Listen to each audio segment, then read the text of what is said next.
जय हिंद दोस्तों, विक्की जेस क्लासेस के ऑनलाइन प्लेटफॉर्म पर आपका स्वागत है। फ्रेंड्स, मेरा नाम विक्की कुमार है और आज के लेक्चर काफ़ी इंपॉर्टेंट और मज़ेदार होने वाला है, क्योंकि इस लेक्चर में हम लोग 30 से 40 प्रश्न को डिस्कस करेंगे जो एमसीक्यू सारे प्रश्न हैं। फ्रेंड्स, इस वीडियो में हमने 30 से 40 प्रश्न लिए हैं जो आपके किसी न किसी पेपर में पूछे गए सारे प्रश्न हैं।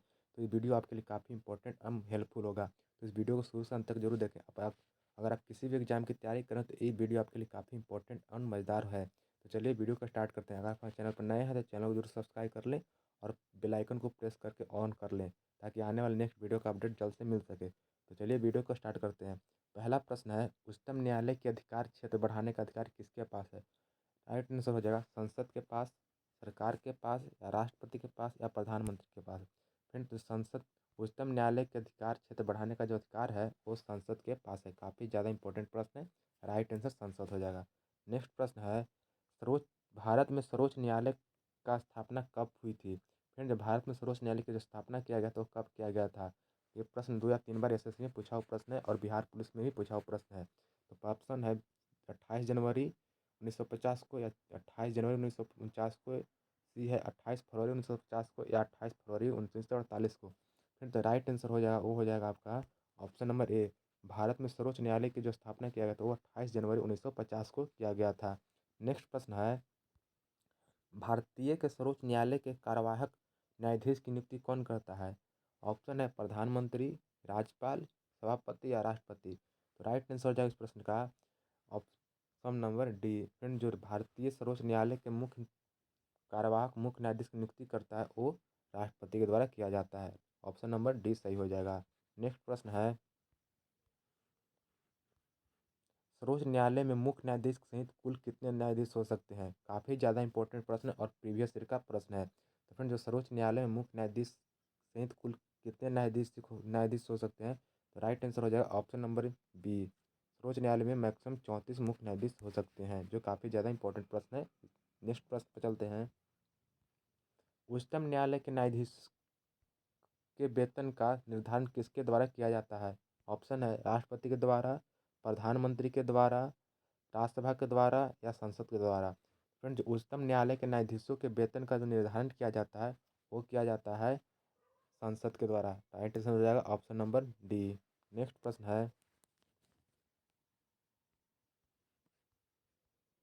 सर्वोच्च न्यायालय के न्यायाधीशों की नियुक्ति किसके द्वारा की जाती है? ऑप्शन है सर्वोच्च न्यायालय के न्यायाधीशों की जो नियुक्ति की जाती है वो राष्ट्रपति के द्वारा की जाती है, या संसद के द्वारा, या प्रधानमंत्री द्वारा, या मंत्रिपरिषद के द्वारा। तो फ्रेंड, जो सर्वोच्च न्यायालय के न्यायाधीशों की जो नियुक्ति की जाती है वो की जाती है राष्ट्रपति के द्वारा। ऑप्शन नंबर ए सही हो जाएगा। नेक्स्ट प्रश्न है, उच्चतम न्यायालय के न्यायाधीशों की संख्या में वृद्धि करने की शक्ति किसे प्राप्त है? फ्रेंड्स, ऑप्शन है राष्ट्रपति को, संसद को, या राज्यसभा को, या मंत्रिमंडल को। फ्रेंड्स, जो उच्चतम न्यायालय में न्यायाधीशों की संख्या में वृद्धि करने का अधिकार है वो किससे है? ऑप्शन है राष्ट्रपति को, संसद को, या राज्यसभा को, या मंत्रिमंडल को। राइट आंसर हो जाएगा, वो हो जाएगा ऑप्शन नंबर बी। उच्चतम न्यायालय में न्यायाधीशों की संख्या में जो वृद्धि करने का अधिकार है वो संसद को है। नेक्स्ट प्रश्न है,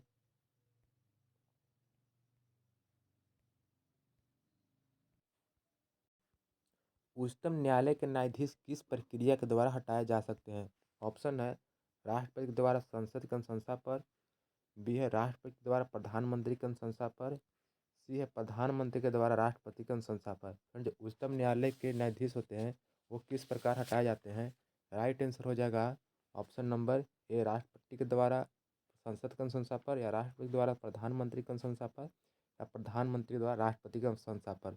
राइट आंसर हो जाएगा आपका ऑप्शन नंबर ए।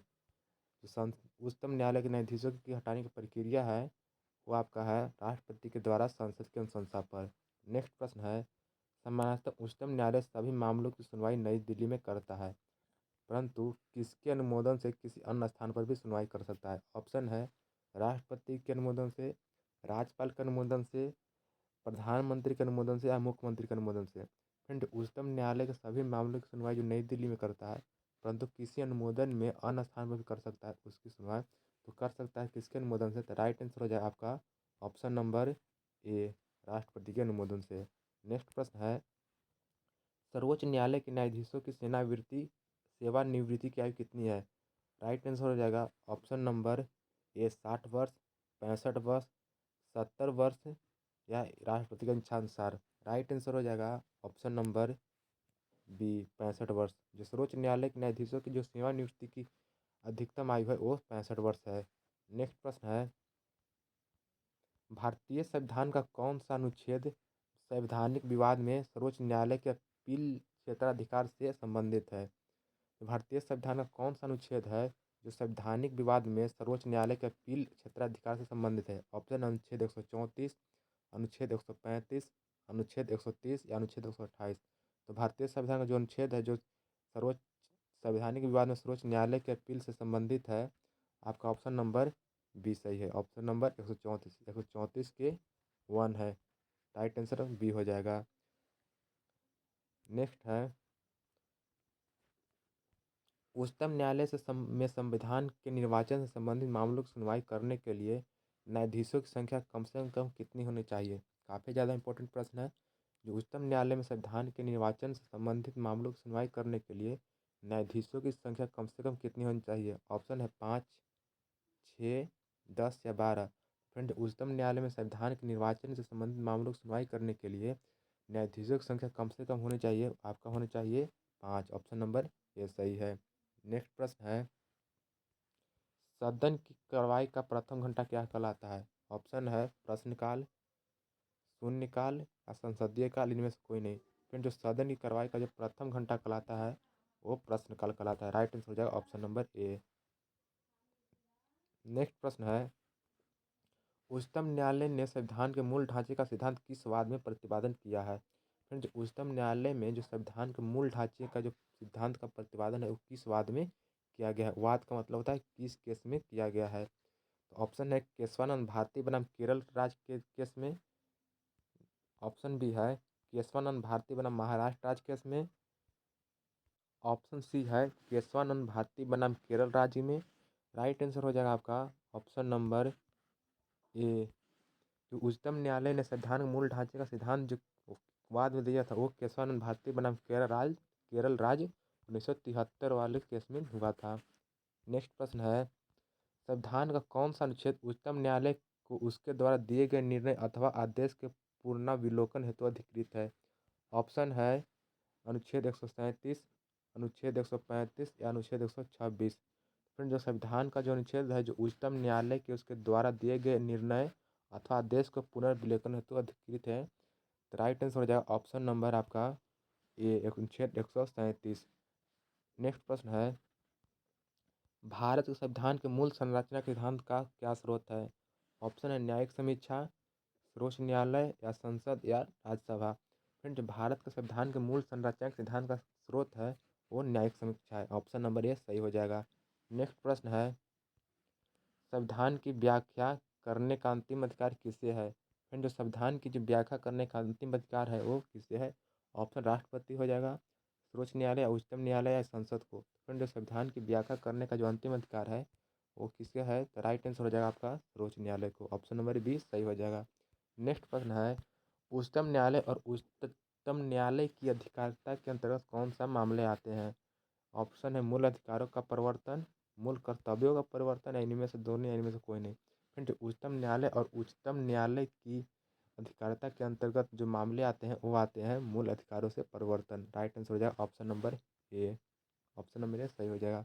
नेक्स्ट प्रश्न है, भारतीय संविधान का संरक्षक कौन है? फिर जो भारतीय संविधान का संरक्षक है, ऑप्शन हो जाएगा संसद या सर्वोच्च न्यायालय या राष्ट्रपति या उच्च न्यायालय। फिर जो भारतीय संविधान का संरक्षक होता है वो कौन होता है? तो राइट आंसर हो जाएगा आपका ऑप्शन नंबर बी। जो भारतीय संविधान का संरक्षण होता है, जो कस्टोडियन होता है वो सर्वोच्च न्यायालय होता है। राइट आंसर बी हो जाएगा। नेक्स्ट प्रश्न है, भारत के प्रथम दलित मुख्य न्यायाधीश कौन थे? ऑप्शन है न्यायमूर्ति जी के बालकृष्ण या न्यायमूर्ति के जी बालकृष्ण और न्यायमूर्ति अशोक बालकृष्ण या फातिमा बी। काफ़ी ज़्यादा इंपॉर्टेंट प्रश्न है क्योंकि प्रश्न आपको 2 या 3 बार एग्जाम में आ चुके हैं। तो फ्रेंड, जो राइट आंसर हो जाएगा वो हो जाएगा आपका ऑप्शन नंबर बी। जो भारत के प्रथम दलित मुख्य न्यायाधीश बने थे वो न्यायमूर्ति के जी बालकृष्ण बने थे। नेक्स्ट प्रश्न है, संविधान की व्याख्या से संबंधित सभी विवाद सर्वोच्च न्यायालय के किस समक्ष किस अधिकारिता के अंतर्गत आते हैं? ऑप्शन है मूल अधिकारों के अंतर्गत, प्रारंभिक क्षेत्राधिकार के अंतर्गत या प्रारंभिक मूल कर्तव्यों के अंतर्गत। या मौलिक अधिकार के अंतर्गत। तो फ्रेंड जो संविधान की व्याख्या संबंध सभी विवाद सर्वोच्च न्यायालय के समक्ष आते हैं वो किस अधिकारिता के अंतर्गत आते हैं? तो जो अधिकारिता के अंतर्गत आते हैं वो राइट आंसर हो जाएगा प्रारंभिक प्रारंभिक क्षेत्राधिकार के अंतर्गत आते हैं। नेक्स्ट प्रश्न है, भारतीय संविधान के किस अनुच्छेद के अंतर्गत सर्वोच्च न्यायालय भारतीय नागरिकों के मौलिक अधिकारों को सुरक्षा करता है? ऑप्शन है 352, अनुच्छेद 332, अनुच्छेद 32 या अनुच्छेद 133।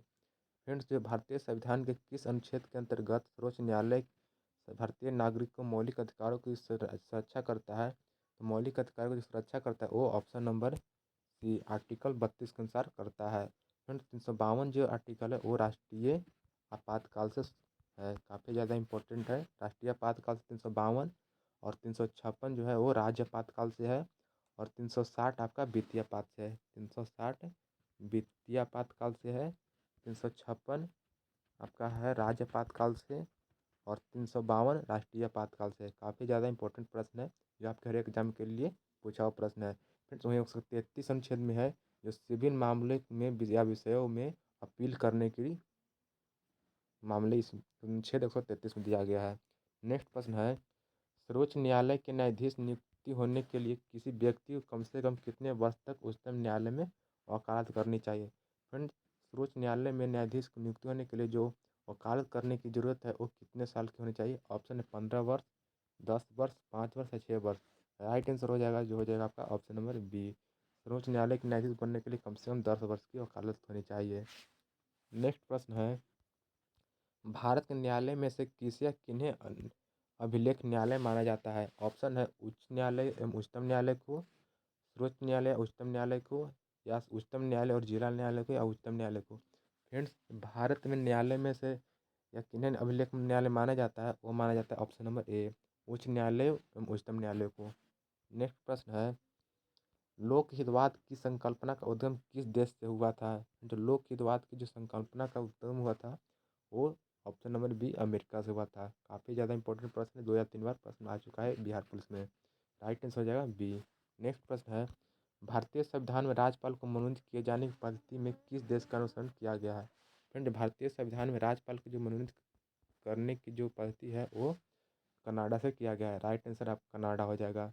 नेक्स्ट प्रश्न है, राज्य का कार्यकारी एवं संवैधानिक प्रमुख कौन होता है? ऑप्शन है मुख्यमंत्री, राज्यपाल या प्रधानमंत्री या मुख्यमंत्री और राज्यपाल। फ्रेंड जो राज्य का कार्यकारी संवैधानिक होता है वो राज्यपाल होता है। राइट आंसर राज्यपाल हो जाएगा। नेक्स्ट प्रश्न है, किसी राज्य के राज्यपाल की नियुक्ति संविधान के किस अनुच्छेद के अंतर्गत की जाती है? ऑप्शन है अनुच्छेद 150 के अंतर्गत, अनुच्छेद 155 के अंतर्गत, अनुच्छेद 153 के अंतर्गत या अनुच्छेद 233 के अंतर्गत। फ्रेंड जो संविधान में राज्यपाल की नियुक्ति की जाती है वो किस अनुच्छेद की जाती है? राइट आंसर हो जाएगा ऑप्शन नंबर बी अनुच्छेद 155 के अंतर्गत की जाती है। अनुच्छेद 153 के अंतर्गत आपका अनुच्छेद 153 के अंतर्गत आपका राज्य के राज्यपाल से है, जो राज्य के हर एक राज्य के एक राज्यपाल होंगे, ये अनुच्छेद 153 में दिया गया है। जो अनुच्छेद 153 है वो राज्यों के राज्यपाल से संबंधित है। काफ़ी ज़्यादा इंपॉर्टेंट आर्टिकल है, याद रखिएगा। नेक्स्ट प्रश्न है, विधान परिषद में राज्यपाल द्वारा कितने सदस्यों को मनोनीत किया जाता है? जो विधान परिषद में राज्यपाल द्वारा जो मनोनीत किए जाते हैं सदस्य वो कुल सदस्यों के कितने होते हैं? राइट आंसर हो जाएगा कुल 10 सदस्यों का बटा 4, कुल सदस्यों का 1/6 और कुल सदस्यों का 1/3 और कुल सदस्य का इनमें से कोई नहीं। फिर जो विधान परिषद में राज्यपाल द्वारा सदस्य मनोनीत किए जाते हैं वो कुल सदस्यों को 1/4 किए जाते हैं। राइट आंसर हो जाएगा 1/4। काफ़ी ज़्यादा इंपॉर्टेंट पॉइंट है, यदि राज्यपाल संसद अथवा विधानसभा का सदस्य है तो जिस तिथि को वह राज्यपाल का पद धारण करेगा इस तिथि से उसका संसद अथवा राज्य विधानसभा में पद रिक्त मान लिया जाएगा। काफ़ी ज़्यादा इंपॉर्टेंट पॉइंट है फ्रेंड्स। और कोई राज्यपाल या संसद अपना विधानसभा का सदस्य है, ठीक है, और जो जिस तिथि को वह राज्यपाल का पद धारण करेगा तो उस तिथि से उसका संसद अथवा राज्य विधानसभा में पद रिक्त मान लिया जाएगा। मतलब कोई व्यक्ति है जो राज्यपाल या संसद या विधानसभा का सदस्य है और जिस तिथि को राज्यपाल बना किसी राज्य का तो उस तिथि से उस संसद का जो सदस्य है राज्य विधानसभा में जो सदस्य है उस दिन से उसका पद रिक्त मान लिया जाएगा। काफ़ी ज़्यादा इंपॉर्टेंट पॉइंट है। नेक्स्ट प्रश्न है, झारखंड, छत्तीसगढ़, मध्य प्रदेश तथा उड़ीसा में एक जनजाति कल्याण मंत्री की नियुक्ति कौन करता है? फ्रेंड जो झारखंड, छत्तीसगढ़, मध्य प्रदेश, उड़ीसा में जो जनजाति कल्याण की जो नियुक्ति करता है वो कौन करता है? तो वो जो नियुक्ति किया जाता है वो राज्यपाल के द्वारा नियुक्त किया जाता है। राइट आंसर हो जाएगा राज्यपाल, ऑप्शन नंबर सी। नेक्स्ट प्रश्न है, राज्य विधानसभा के सत्रासन का आदेश किसके द्वारा दिया जाता है? ऑप्शन है राज्यपाल द्वारा, उच्चतम न्यायालय द्वारा, उच्चतम न्यायालय द्वारा या उच्च न्यायालय द्वारा, राष्ट्रपति द्वारा। फ्रेंड, राज्य विधानसभा के सत्रासन का जो आदेश दिया जाता है वो राज्यपाल के द्वारा दिया जाता है। राइट आंसर हो जाएगा राज्यपाल द्वारा, ऑप्शन नंबर ए। नेक्स्ट प्रश्न है, राज्यपाल के वेतन और भत्ते की निधि से दिए जाते किस भत्ते की निधि से दिए जाते हैं?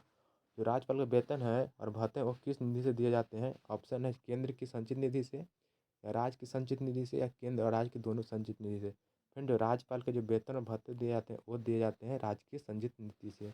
ऑप्शन नंबर 20 सही हो जाएगा।